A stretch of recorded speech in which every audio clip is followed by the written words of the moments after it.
Little Giant Boxing. What's the best fight that can be made in boxing today?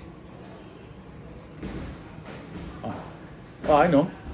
Naoya Inoue versus Junto Nakatani. Why do you say that? I think because it's a fight that it can go either way. It can be a 55-45 in favor of Naoya Inoue, but it's a competition, and it's a fight where two fighters are in their prime, and they're both really good fighters, and I think that would be the fight to watch.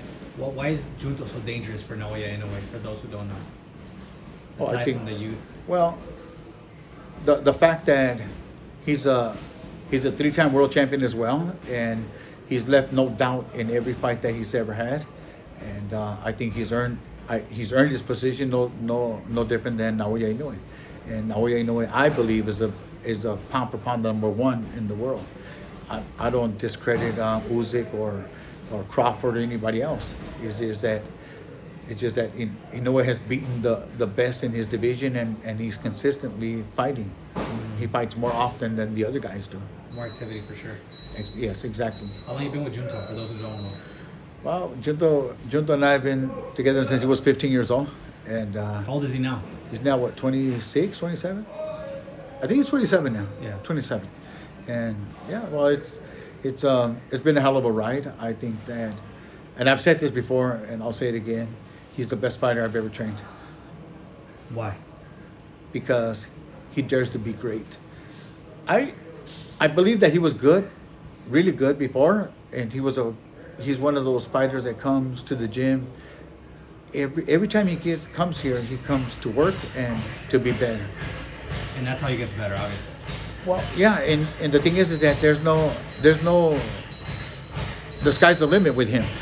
He doesn't he never questions anything. Like, okay, I believe that my brother Gennaro and Masayuki Ito, those two guys could have been way better fighters had they only trusted in me in bringing out the best in them. Mm-hmm. And there were guys that always questioned, and once you question, it makes it difficult for them to even learn or to get better. Getting better, always putting in the work, always getting in the gym, and always listening to your instructions. Yes, that's what makes him the best fighter I've ever trained. I think that, again, I don't think that he put a limit. He's never thought that there'd be a limit to what he could do. Right. He's still in the game. He still comes to the gym and he works. Let's try this. Okay. Let's try this. Okay. Let's do this. Okay. And he never says no.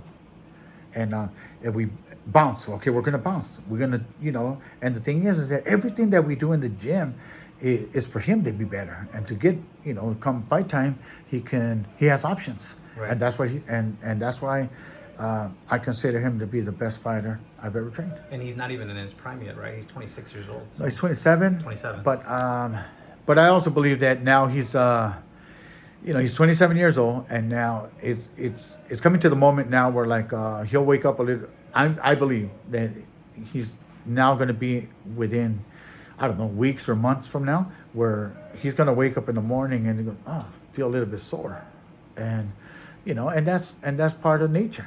It's part of life. It's nature. You can't. No one has beaten Father Time, and I don't see him being the exception. So that's the best fight that can be made in boxing, obviously, in your opinion. I believe yes, because you got two guys that are really that good.